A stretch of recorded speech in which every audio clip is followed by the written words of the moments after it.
Каква порака се пренесува? Револтиран е народот, на народот му е преку глава, чашата ја прели именувањето на Кацарска за председател на Врховниот, тоест Уставниот суд, се извинувам.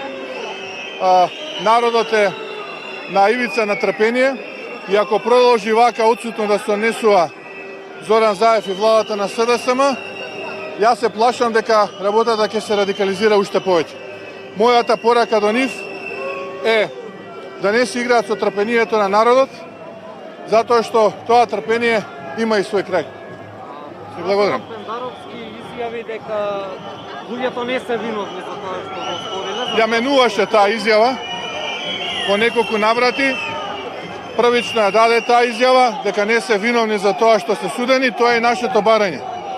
А тоа е да се врати процесот од почеток и да се суди за тоа што навистина го погрешиле пред законот, а не за тоа што го нарачал Зоран Заев, за да денеска Кацарска стане председател на Уставниот суд. Ви благодарам.